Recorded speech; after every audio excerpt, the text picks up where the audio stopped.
부활하신 예수님을 찬양합니다. 사람들에게서 온갖 조롱과 고통을 받으신 우리 예수님은 그 시절, 그 당시에 최고 중형의 사형틀이었던 십자가에 못 박혀 돌아가셨습니다.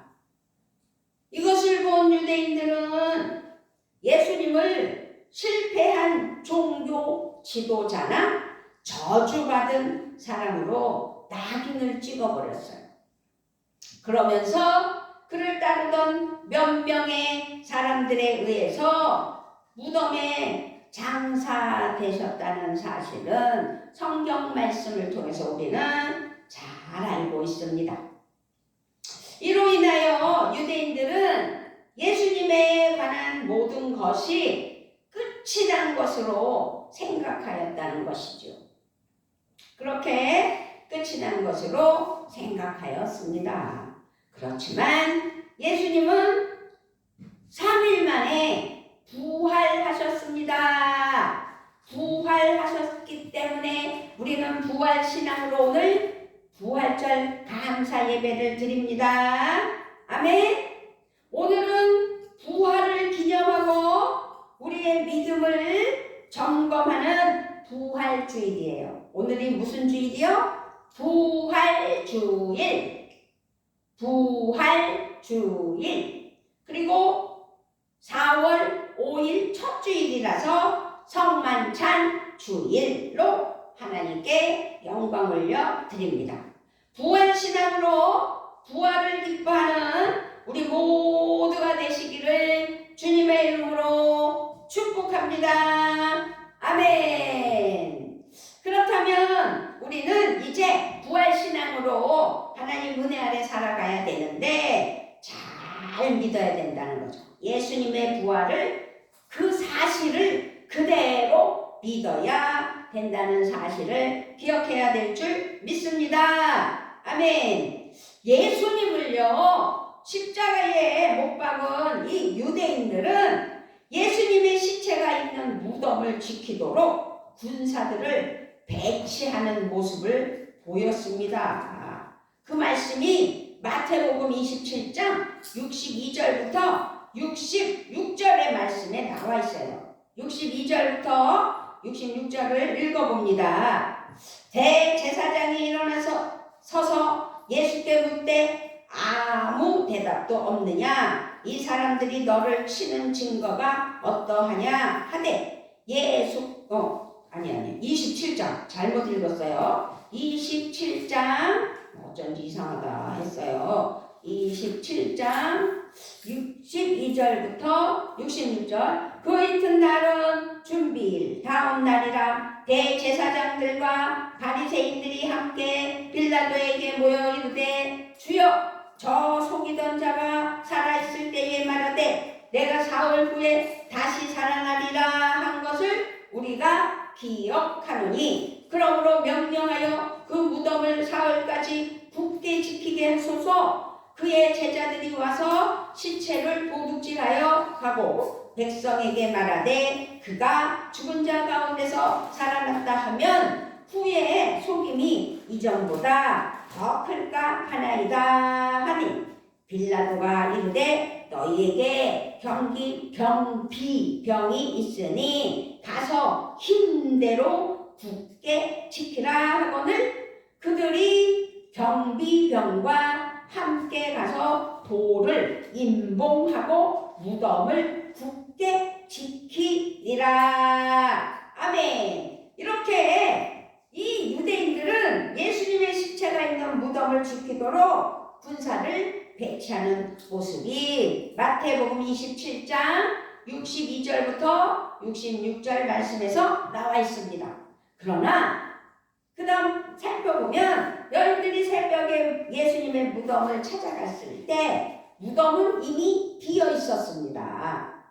무덤에 있던 천사들이 예수님께서 살아나셨다고 증거해 주었고 여인들이 확인하였다는 사실이죠. 그렇지만 부활하신 예수님께서 친히 제자들에게 나타나셔서 부활을 증거해 주시는 장면이 있습니다. 그래서 오늘 말씀에서도요, 예수님은 말씀대로, 성경 말씀대로 살아나셨다고 증거하는 말씀이라는 사실이죠.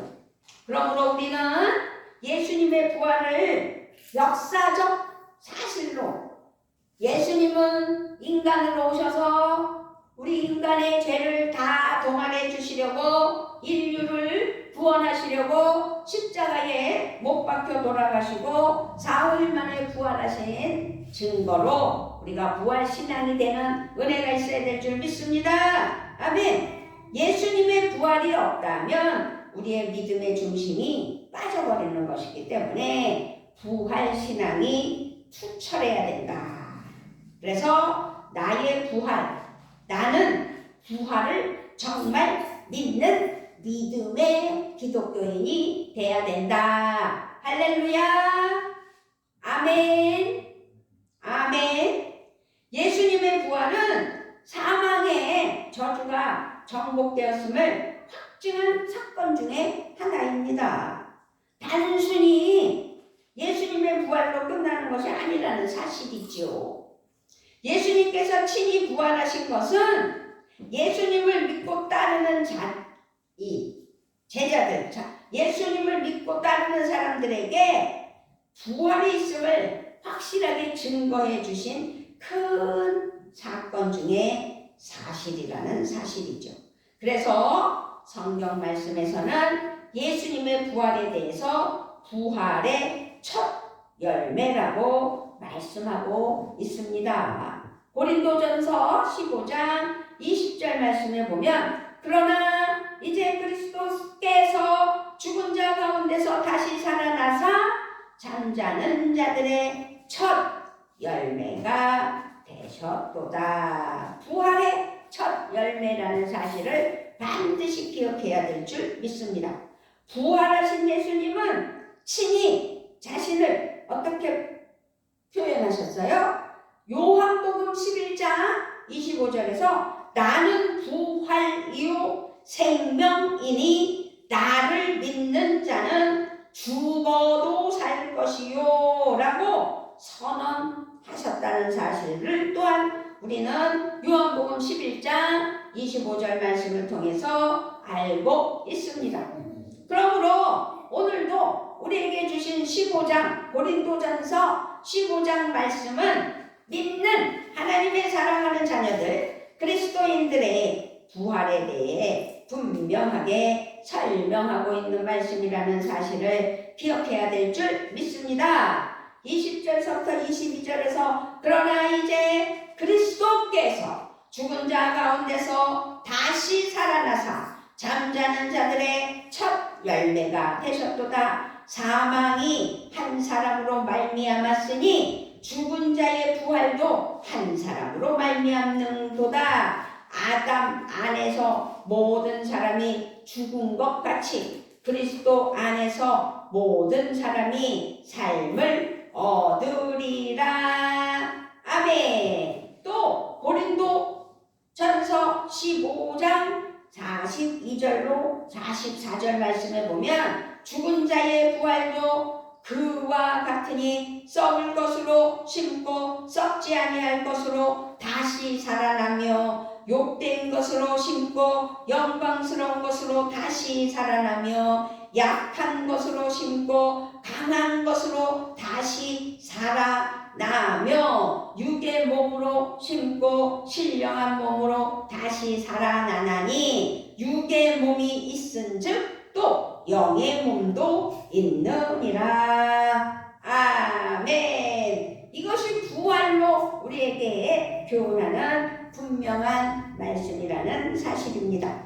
그러므로 우리는 부활의 믿음과 소망을 반드시 가져야 된다는 것을 잊지 않아야 될 줄 믿습니다. 아멘. 그렇습니다. 부활신앙은 생명력 있는 믿음이라는 사실을 기억하시고 하나님께 감사하며 나아가는 그런 믿음이 되어야 될 줄 믿습니다. 아멘. 그러므로 예수 믿고 믿고 구원받은 하나님의 사랑하는 자녀들이 부활 신앙이 돼야 된다. 이미 말씀에서 예수님의 부활과 함께 우리의 부활에 대해서 분명하게 설명해 주셨고 말씀해 주셨습니다. 부활의 모습까지도 이미 보여주셨지 않습니까? 예수님이 어떤 분이세요? 마리아의 몸에 성령으로 잉태되셨잖아요.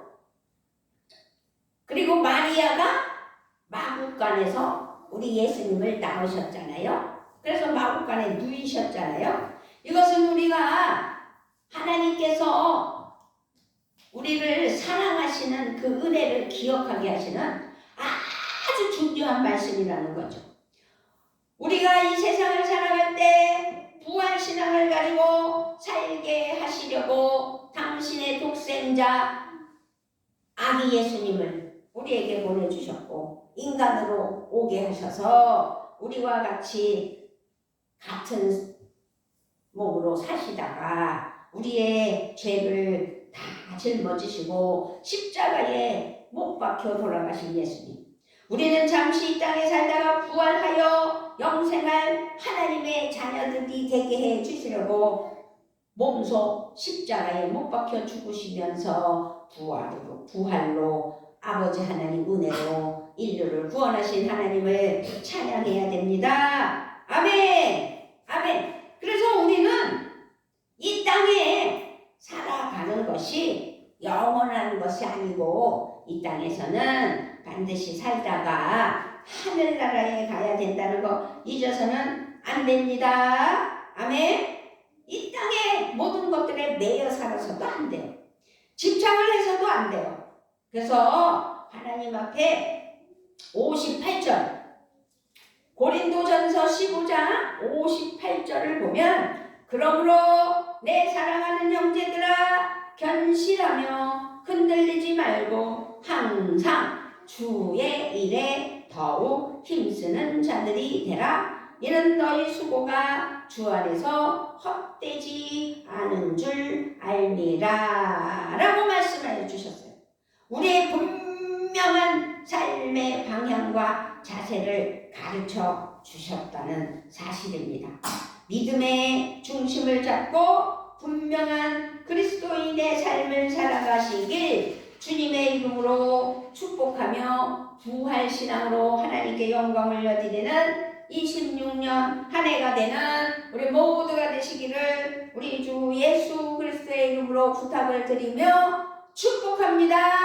아멘. 아버지 하나님 감사합니다. 부활절 부활신앙으로 하나님 은혜 아래 바르게 살게 하여 주시려고 오늘도 귀한 말씀으로 부활절 감사 예배를 드리게 하신 하나님을 찬양합니다. 하나님께서 인도하여 주시고 함께하여 주시고 도와주셔서 주님 은혜 아래 함께하는 귀한 믿음으로 나아가게 하시고 성령의 기름 부어주셔서 승리하는 귀한 믿음만 되게 하여 주시옵소서. 감사를 드리며 우리 주 예수 그리스도의 이름으로 기도드리옵나이다. 아멘.